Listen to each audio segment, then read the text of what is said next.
Welcome back to Old School Sports and our OOTP 23 playthrough of the Kansas City Royals. We are at opening day of the 2029 season. Big expectations for the Royals again, expected to be one of the top teams in baseball. Obviously, our goal is to win it all. We've had a really good run here with the Orioles, but we are at a point where could be Trevor Rogers last season with the team. We've got an $18 million team option for him next year. Could be Austin Roberts last season with the team. He's expected to make $16.9 million in arbitration. Could even be Spencer Bowers last year with the team, expected to make about $14 million in arbitration. Nicky Lopez we signed to a one-year extension, but could be the end of him. And Peyton Williams also expected to make over $13 million in 2030. So this could be the last run for a lot of these guys with the Royals, and our hope is to make the most of it as we begin the season in a pretty good shape as far as injuries. Only utility infielder Zach Disenzo and pitcher Mackenzie Gore, who's still recovering from a serious injury he suffered last May, on the injured list. Otherwise, though, the team is pretty healthy and ready to go. Looking at the financial situation for the Royals, upped our ticket price by over $3 compared to the average in 2028 this year, and we still sold more season tickets. Fan interest at 91 and fan loyalty is good. We've really had a nice steady progression with the financials for this team. While we've been running it, this will be our 8th season as general manager of the Royals. We have high expectations from ownership for the season. They want us to win it all this year, so no pressure on the Royals as the 2029 season begins. And it's been a rough first 15 games of the season for the Royals. You can see a 6-9 record, and we are already 8 games behind in the American League Central. Pretty stupid season. 14-1 by the Tigers for the start. So a 1984 reminiscent start for the Detroit Tigers in the AL Central. You can see we are tied for third with 3 other teams 8 games behind them. Obviously, it's very easy going, very early going. One piece of good news for us is that Mackenzie Gore is finally healthy, so we are going to send him on a rehab assignment. Hasn't pitched since last May, so he is definitely going to need a bit of time in Omaha to shake the rust off, but hopefully he will progress steadily in Omaha and be ready to join the big club in not so distant future. So the Royals have been playing a little better over the last couple of weeks, and of course Detroit is coming back to earth a little bit. We're close to 500, 14-15, 7-3 over our last 10, so definitely moving in the right direction. Still 5 games out at the end of April, so it certainly hasn't been a great start to the season for the Royals, but Shi-Tong Kim having a nice year with 30 ribbies, and Sal Frelick and Bobby Witt, as usual, among the leaders in the American League in stolen bases. Among the pitchers, Caleb Lagerwell is second with a glittering 1.06 ERA, 4-0 record year-to-date with 51 strikeouts in 34 innings, so he has been incredible so far, and he leads the American League in pitcher war at this early stage of the 2029 season. We'll just check in quickly on Mackenzie Gore and see how he has been doing in his rehab assignment in AAA Omaha. Only pitched 2 games so far, 0-1 record, but he has pitched well with a 1.80 ERA over those 10 innings pitched. So looks like he is due for a start most likely today, given that he pitched 100 pitches 5 days ago. So we'll see how that start goes, and I guess there's a chance that we could bring him up to the majors later in the week. And Mackenzie Gore was brilliant again in his third start, went 116 pitches. You can see over 18 innings now, has only allowed 10 hits. He has walked 10, struck out 15, but a 1.00 ERA in AAA on this rehab assignment. So we're going to let him stick down there for another several games since he just went 116 pitches, but I think at the beginning of next week it maybe time to return Mackenzie Gore to the major leagues.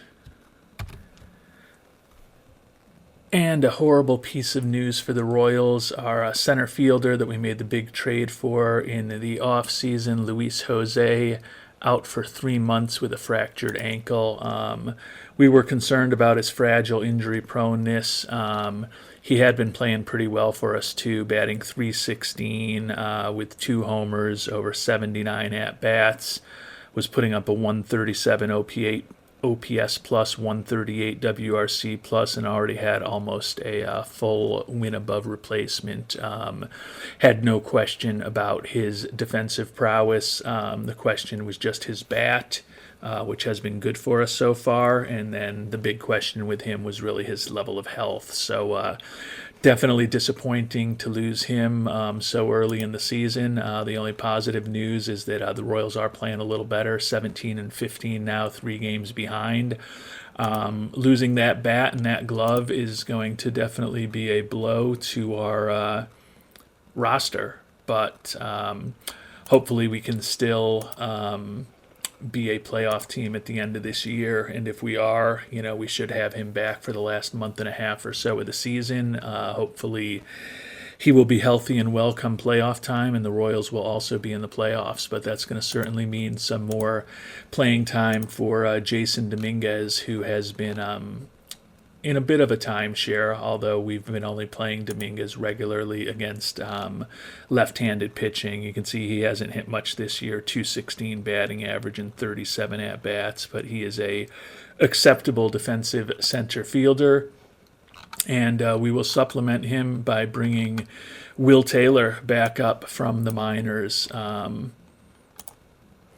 Although it looks like we're going to have to make a roster spot for Will Taylor. Well, the easy way to do that will be to move Jose to the 60-day IL, and that opens up a spot for Will Taylor to join the active roster. Let's see what the lineups will look like, and it looks like we're going to be starting Dominguez against both lefties and righties, so he'll get a little more playing time, but we've got Taylor there as a backup who's also similar to Dominguez, a respectable defensive center fielder. So we'll see how the two guys can do.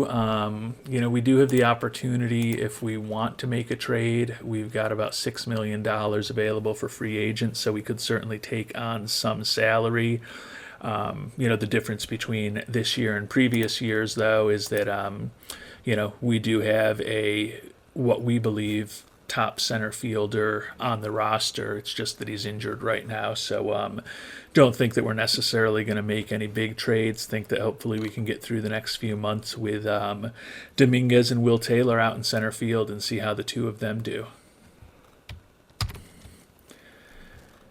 And there's never a great time for an injury. We just lost Aaron Ashby for 2 weeks to elbow inflammation.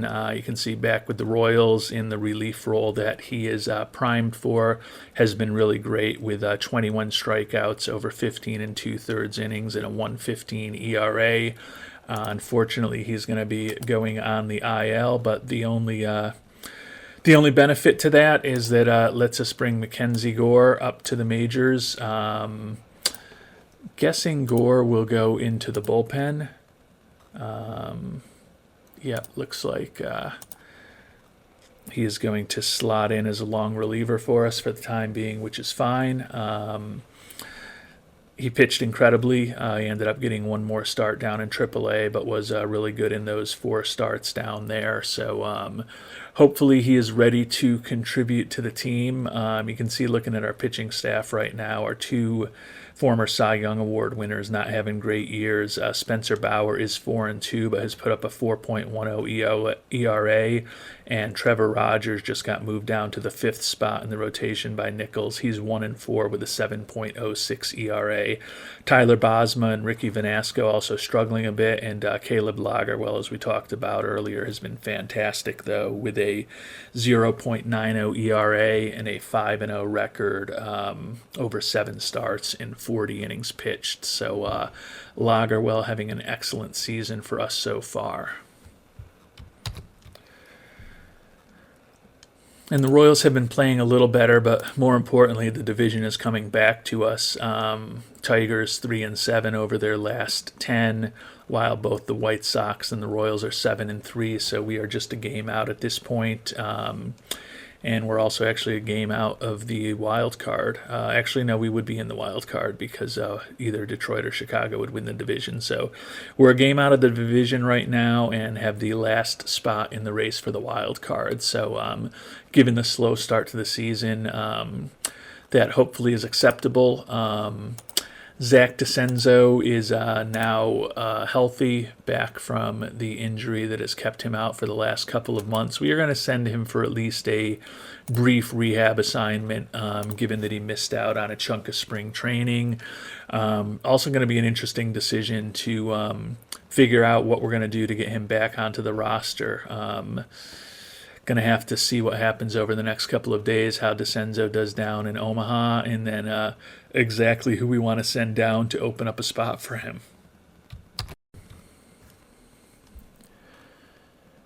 And we're heading towards late May. The Royals still scuffling around, just struggling to stay above 500, 25-23 right now. You can see that the impact that our mediocre record has had on fan interest. It's already dropped to 85 from, I believe, 91 at the start of the season. So that's obviously not optimal. The good news is, since we have been generally playing better over the last several weeks, starting to sell out more consistently, if we can go on a nice run here, take over first place, and really be playing better, might be an opportunity to raise ticket prices a little bit more. That said, we're still generating 12% revenue per game higher than we were a year ago. So thus far, the rise in ticket prices is paying off, even though attendance per game is a bit lower than it was a season ago. Still haven't made a decision on Zach Disenzo yet. We've been playing him down in AAA for a little over a week now. He's hitting fine there, 250 with a home run and 28 at-bats. Certainly think that he's healthy enough to come back up to the majors. Question is who we want to send down. Not that we've really been hoping for an injury, but obviously if someone has a minor injury, and you can see Cabrera's banged up with a sprained knee, but that's only a minimal injury for him, so certainly not someone that we would send down. Jose Barrero's been playing pretty well for us in that utility infielder role, batting .286 in 56 at-bats. And he does have an option year left. We could try to send him down, but I'm sure he would refuse the assignment. Is a 8-year Major League veteran, so we'd likely be losing Barrero if we sent him down. The other option, I guess, would be to send Will Taylor down. He hasn't hit much since he's been up, batting just 125 across 16 at-bats, but he has started 4 games for us. When Dominguez has needed a day off, or one of the outfielders perhaps has been a little banged up. So that would give us a little less depth in the outfield. Probably would be a little more reliant on Peyton Williams potentially playing out in the outfield as opposed to his normal designated hitter role. But certainly sending Will Taylor down is an option if and when we want to get Disenzo up. But we still got 11 days left of that rehab assignment. I think for the time being, we're just going to keep him down there. And if we don't have an injury over the next 11 days, then we'll potentially have a decision to make. Right now, I think I would lean towards sending Will Taylor down. Honestly, I know that there's not going to be a ton of training in 11 days in the minors, but I may actually force start Disenzo in left field just to give us a little more defensive optionality. I can't imagine he's going to learn much about how to play left field in a week and a half in the minors, but that would give us a little more defensive versatility if we do decide to send Will Taylor down. At least Disenzo could play a little bit in one outfield position for us, give us a little bit extra defensive flexibility when we're kind of potentially down an outfielder. So we'll see. I can't imagine he's going to learn too much, though, in 11 days down in AAA in the middle of the season, but we'll see. I mean, if there's a position that you can learn on the fly, left field's probably not a bad one to try because pretty simple position to play defensively compared to most of the positions out there.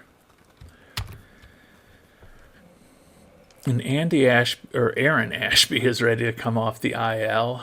Andy Ashby played a long time before Aaron Ashby did. Ricky Vanasco is a little banged up. He's got a strained oblique, which only is going to have a minimal impact on his throwing, but it is expected to take 3 to 4 weeks to recover. So given that he's kind of had a rough season to start with a 4.98 ERA over 47 innings, we're not going to push him. We're going to send Vanasco on to the 15-day IL. That'll allow us to bring Aaron Ashby back up, see what the rotation looks like with Vanasco out, and that will allow Will Goebel to slot in to the back of the starting rotation. So 3 lefties in our 3, 4, and 5 spots with Bosma, Rogers, and Goebel. You can see Bauer, Bosma, and Rogers all still kind of struggling this year. Lagerwell coming back down to earth a little bit, but still a 2.26 ERA on the season. And Goebel has been good out of the bullpen with a 2.66 ERA, so he hasn't started all that much for us. You can see just 3 starts in 27 and 1 start last season, but he does have enough stamina to definitely be a starter. So it'll be good to see him get a few starts over the next few weeks while Vanasco is on the IL. Royals are 2.5 games back. Hopefully we can start stringing some wins together and get back on top in the AL Central. And it may be time to bring Zach Disenzo up to the majors. Sal Frelick, our fragile left fielder, who's having a nice year, hitting .279 with 22 stolen bases in 190 at-bats. He's always banged up. You can see played just 75 games last year and started just 115 games in 2027. Having back spasms, minimal impact on hitting, moderate impact on running. Given his fragile injury proneness, though, we're just going to be real conservative, take it easy with him, and put him on the 10-day IL. That'll allow us to bring Disenzo up. You can see left field is a very easy position to learn, so he's already kind of at 25 out of 40 in terms of his ability to play the position. Obviously, we're not going to force him to play it at the major league level, and hopefully he won't have to be playing it too much. We'll set his position back to the first baseman that he really is, but bring Disenzo back up to the majors and see what the lineup looks like with no Frelick. Who's going to be Stephen Paulini is going to be getting some time in left field against both righties and lefties with the absence of Frelick for the next few weeks. So Paulini's been a player. He's now 28 years old. You can see his batting profile, overall kind of an average-ish offensive player. He's typically been a little below average offensively for us, but having a nice year in limited time this year, batting .309 and 68 at-bats, put up a 131 OPS plus and a 124 WRC plus. So get a little more playing time over the next week and a half with Frelick out, see what Mr. Paulini can do for us over that time, and then when Frelick is back and healthy, then we will have a decision to make. Right now, Will Taylor has raised his average to 174, but with Barrero hitting 290 and being a pretty versatile defensive player who can play second, third, or short for us, I think right now the move is probably going to be to send Will Taylor back down to AAA when Frelick is ready if we don't have someone else hurt over the next couple of weeks before Frelick's back. You can see we're still scuffling along, 28 and 27, barely over 500, 4 games out. Hopefully we can start turning things around soon. The Tigers, after that brilliant start, are now second behind the White Sox, who had an excellent season last year and still look like one of the top teams in baseball this year. And the Royals have dropped 500, 5 games back, 28-28 record. We did move the top prospect in our system, Alex Vasquez, who's the number 6 prospect in all of baseball, up to AAA. 22-year-old started this year at AA, and he's been great down there, hitting .320 with 5 homers, 29 ribbies, and 153 at-bats. Not much for him to prove there. You look at the batting profile, and he's really only 2 stars out of his 5-star potential, according to our scout. But you look at that bat, and he could definitely be an important offensive player for us in the not-too-distant future. So Vasquez is going to be getting some time in AAA, his first action one step away from the majors. Thinking about player development in general, still have a middling farm system at this point, ranked just 14th overall. You can see Vasquez by far the best prospect in our system. Rich Alvarado and Angelo Velasquez are the only other top 100 prospects we have at this point, despite having very consistently invested a lot in scouting and player development over the past several years. And some real bad news on the injury front. Trevor Rogers out for 4 to 5 months with a bone spur in his elbow. That probably means that is the end of Trevor Rogers' career with the Kansas City Royals. We have a team option for him, $18 million next year for his age 32 season. Given that he missed all of our World Series 2027 season and is already fragile and is now going to miss the remainder of this season, hard to imagine that we'll be picking up that option. So we did get a Cy Young Award from Rogers in 2026, and as I mentioned, we won the World Series in 2027, even though he wasn't part of that team. The goal was to have him be part of a World Series winning team with the Royals, and we did actually achieve that goal while he was on the squad, although he wasn't actually playing that year. Pitched pretty well last year with a 7-1 record and a 2.99 ERA, coming back from the injury. This year has been a little rougher, 2-5 record with a 4.66 ERA across 56 innings pitched. 90 ERA plus, 87 FIP minus, particularly coming off of major surgery.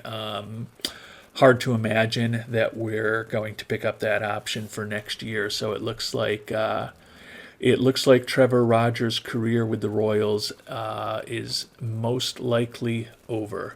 So we are going to move him on to the 60-man IL, or the 60-day IL.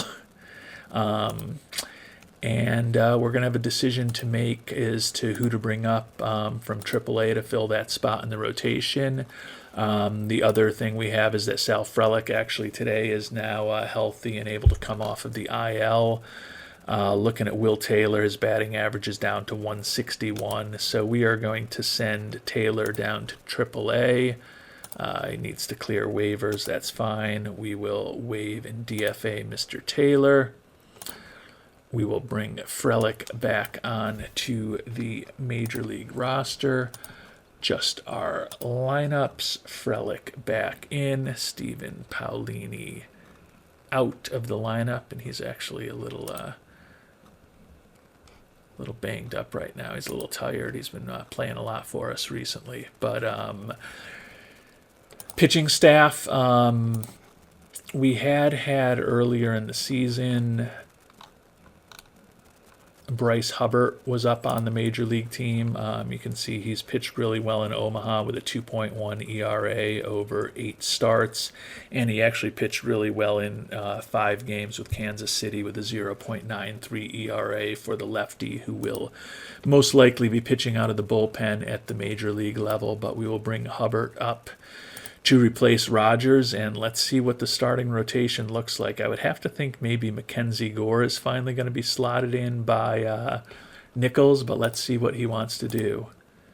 Not Mackenzie Gore still. Zach Jacobs hasn't started yet for us this year, but a 3.43 ERA over 57 2/3 innings. So we're getting to see what Jacobs, Goebel, and Bosma can do this year. given the fact that Rogers is most likely gone. Not the worst thing to see what those guys are able to do. Spencer Bauer, you can see his arbitration estimate is up to $16.875 million. If we let go of Rogers, which we likely will, should be able to at least keep Bauer for next year in his final year of arbitration eligibility. Given that, similar to Rogers, he's also a fragile player at this point and has missed considerable time over the course of his career, but you can see the last 2 years has been very healthy. Knock on wood. Don't know that I want to make a long-term commitment to a fragile pitcher who's going to be closing in on 30 years old next season, but we will likely deal with that in the off season. Right now, we've played a little better, got the record up to 34-30, 3 games out. Clearly not good to have lost Rogers, but good to have Frelick back, and we'll get a look at some of these younger pitchers who probably are going to be a even bigger part of our team going forward, with Trevor Rogers' Royals career likely done. And Ricky Vanasco now healthy. We're going to bring him right back up to the majors. He hasn't been gone all that long. Unfortunately, Bryce Hubbard's going to get sent back down. Mackenzie Gore is probably pitching the worst of anyone on our pitching staff with a 5.40 ERA in the majors. But he has no options left, and don't necessarily want to lose him. So Bryce Hubbard back on the shuttle down to AAA Omaha. Vanasco comes back up. That could mean that Jacobs gets knocked out of the rotation. Let's see what Nichols wants. Yep, Vanasco goes in. Jacobs back into the bullpen. Actually, Jacobs not into the bullpen. Who got sent to the bullpen? Will Goebel. Goebel back into the bullpen, so I'll get to see what Jacobs continues to. We'll still get to see what Jacobs can do as a starter. Goebel's got a 3.34 ERA for the whole season and did start 4 games for us, so as many as he had started over the previous 3 seasons. But it looks like Nichols wants to see Jacobs in the rotation now. We'll let him make that decision. Haven't been playing as well. 36-34, a little over 500. 4.5 games out in the Central. It's definitely becoming a battle, and we're also 2 games out of a wild card at this point. So this is the furthest we've been in a season in quite some time to have a question as to whether or not we're going to be a playoff team. Hopefully we can turn things a little bit around over the next couple of weeks, week and a half or so, till we get to the midway point in the season. And, as I mentioned, we do about $6 million if we decide when we get into July we need to make a trade to bring someone onto the team to boost our playoff chances. And Zach Jacobs is banged up now, sore elbow, went only 30 pitches in his last outing. Can see he's fragile, going to have a moderate impact on his throwing. We're going to be cautious with him, send him to the IL. No reason to be a hero. We are playing much better now. The record is 45-35 and only half a game behind. Can see a 9-1 record over our last 10 with 6 wins in a row. So we're only half a game behind Chicago, and we're a game up on Detroit. And we're also half a game up in the wild card at this point. So playing better, and we've kind of seen over the course of this year that we do have a pretty decent option with Bryce Hubbard down in AAA. So we are going to bring Hubbard back to the majors. Goebel will slot back into the rotation with Zach Jacobs on the IL for the next couple of weeks, but can see we've got a very drained pitching staff at this point. So we've been apparently playing a lot of games where the pitchers have been getting a lot of work. Only Austin Roberts is fully rested. So that's obviously not ideal. But hopefully we can continue to play well here as we head towards the midway point in the season. We're one game away from the midway point, but have been playing better lately, and the hope is that we continue to play that way.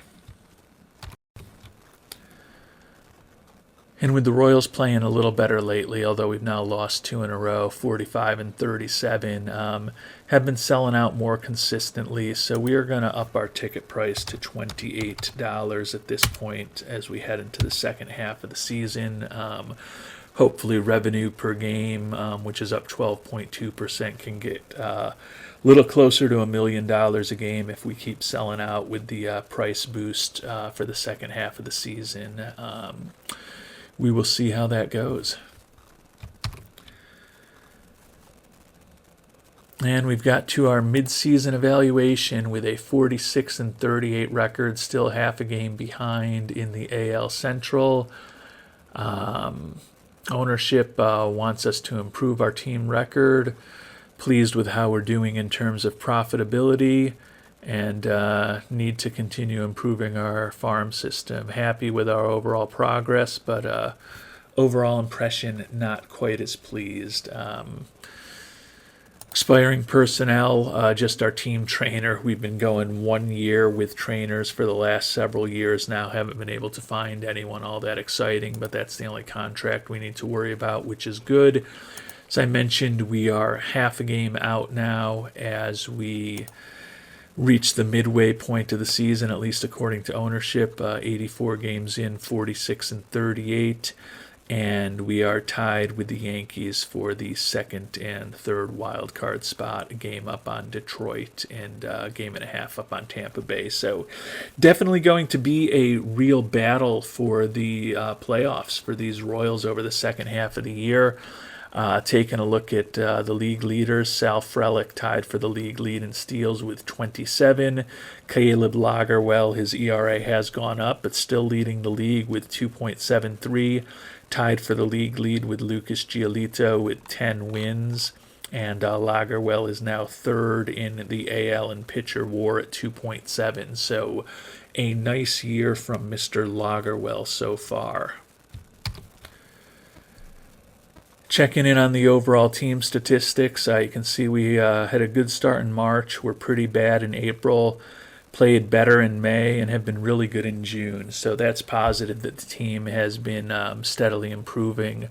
But our offense is really middle of the pack. We're third in the AL in runs scored, which I think is actually a little bit surprising given that we're fifth in batting average, 10th in on-base percentage, 8th in slugging, 9th in OPS, 9th in home runs, tied for 9th in walks. We don't strike out much, and we do steal a lot of bases, but third in AL is a bit surprising. We're also third in the AL in runs allowed, although we're third in ERA. We're sixth in our starters ERA. We talked a little earlier about some of the rougher seasons some of our frontline starters were having. First in bullpen ERA. Our defense is kind of middle of the pack, first in the AL in strikeouts. But given that we're third in runs scored and we are third in runs allowed, that makes me feel that hopefully the second half of the season will be better. I'm assuming we are going to be well below Pythagorean expectations. 5 games below expectations, and our plus 87 run differential is the best in the American League at this point, and the third best in baseball behind just the Cardinals and the Mets. So hopefully that's a sign that we will be playing better in the second half of the season, and also at some point do hope to get Luis Jose back. He's still about 5 weeks away, so hopefully we will have him back at the major league level in the first couple of weeks of August, and we can keep him healthy at that point. While he's been gone, Jason Dominguez has been the regular center fielder, and it's been pretty brutal. 178 batting average, does have 9 home runs and 213 at-bats, but you can see, although he is an acceptable defensive center fielder, really home run power is the only batting rating where he's above average, and he's just been brutal playing every day. So that is obviously not optimal for us to be playing Dominguez every day. But as I said, we're playing better baseball now. We're only a half a game out of first, and if we can kind of keep playing decent baseball until we get Jose back, and we can move Dominguez back into a less prominent role, that may be what we all we can hope for at this point. We do have money to make some trades. We've got a little over a month till the trade deadline, so certainly going to keep monitoring things and see how we do in terms of injuries, whether there's any big gaps that we need to kind of fill on the team. Take a quick look at just some of the top statistical performers on the team for the Royals. We checked in on the overall team. Looking at batter WAR, Bobby Witt Jr., not surprisingly, leading the team with a 2.4 batter WAR. Bit of a down year compared to last season, hitting just 268, 10 homers and 48 ribbies, 20 stolen bases, 110 OPS plus, 107 WRC plus. So not a vintage Bobby Witt Jr. season, but he is still doing fine. Shi-Tong Kin, 292 batting average, 16 homers, 64 runs driven in. So he has put up a 134 OPS plus and a 130 WRC plus, but only a 2.3 WAR, a little bit behind Bobby Witt Jr. because Bobby Witt Jr. is a Gold Glove caliber third baseman, while Shi-Tong Kin is a very good first baseman and has a lot of defensive versatility, but obviously not adding as much value at first base most likely as Witt is as a Gold Glove third baseman. Frelick hitting 275. We talked about him with the 27 steals. Stephen Paolini hitting close to 300 when he was backing up for Frelick. Junior Marin batting just 241, but leads the team with 18 homers, has driven in 51 runs. And Peyton Williams, 17 home runs, second on the team, also has driven in 51 runs, batting 244. Nicky Lopez hitting 265 and likely his final go-around with us. Ricardo Cabrera, the second baseman, hitting just 244, so that's a little disappointing. And also in the disappointing camp, MJ Melendez hitting just 216 with 5 homers.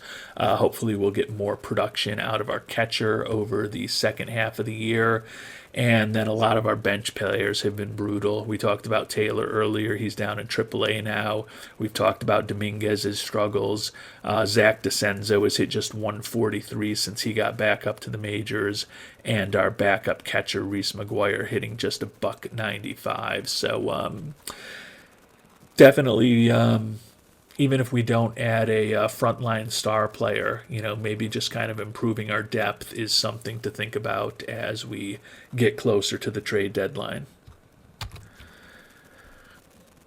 And turning to our pitching staff, we've talked about Lagerwell, 10-2 record, best ERA in the American League, and third in pitcher WAR in the AL, 107 strikeouts and 92 and a third innings pitched. If he stays healthy and keeps pitching well, seems like he will potentially be in the mix of the Cy Young Award voting. Will Goebel with a 2.89 ERA, 3-3 record, 2 saves, has started 4 games for us, mostly in the bullpen, put up a 1.6 WAR this year. And our closer, Austin Roberts, third on the team in pitching with 1.5 WAR, 2.08 record, 12 saves, which is a little low for him, but he has been as good as usual with 56 strikeouts in 29 innings pitched. Spencer Bowers started turning his season around a bit, 8-6 record, 4.79 ERA, but does have 109 strikeouts in 77 innings. We've talked about Rogers, who is injured. Another solid year from R.J. Dabovich, who is perennially a middle reliever all-star. You can see each of the last 3 seasons. Not sure if he's good enough this year, given that he's only pitched 39 innings, but we'll find out in our next episode whether he makes another all-star team as a middle reliever. Tyler Bosma has been respectable. Will Klein, good. Aaron Ashby, 1.52 ERA. Very glad that we brought him back this year. Will Bryan has been good. We've talked about Bryce Hubbard up and down between AAA Omaha and the Major League team, but he has pitched well while he's been here. Zach Jacobs has been good. The Rule 5 acquisition, Jack Wiesenberger, has been very good for us. Actually, he was not a Rule 5 acquisition. Sorry, he was a minor league signing in our last episode. He was one of the guys that we had made a minor league contract to, kind of made him angry, and then we were able to bring him on board with a minor league contract that would be guaranteed at $2 million if he made it to the majors, and he's been good for us. Only 15 innings pitched, but a 1.80 ERA over those 15 innings over 23 games. He's been useful. Ricky Vanasco in and out of the rotation and also injured, 2-4 with a 4.77 ERA. Hopefully he will pitch better. And Mackenzie Gore, 3-2 with a save. He has started a game for us, 4.32 ERA. So pitching a little better more recently also. So it has been a bit of a different year for the Royals this season. Last several years, there's been no doubt about whether or not we would make the playoffs as we kind of reached the midpoint of the season. This year, it's definitely in question based on our record and where we are in the standings. But as I talked about earlier, given the run differential we have, we've underperformed pretty significantly thus far this year, and hopefully that's a sign that we'll play even better over the second half of the year and hopefully get into the mix to win the Central Division, because although the Red Sox have the best record in the American League and the only 600-plus winning percentage in the league, right now, the White Sox and the Mariners are tied for the second best record in the league, and we are only half a game behind those teams. Actually, we're a half a game behind the White Sox. They're not tied. The Mariners are half a game better than them. So essentially, we're one win out of having the second best record in the American League and potentially having a bye out of the wild card series, which would absolutely be our goal for the second half of the year. And we will find out how we do in terms of achieving that goal in our next episode. Until then, thank you so much for watching, and hope you have a great day.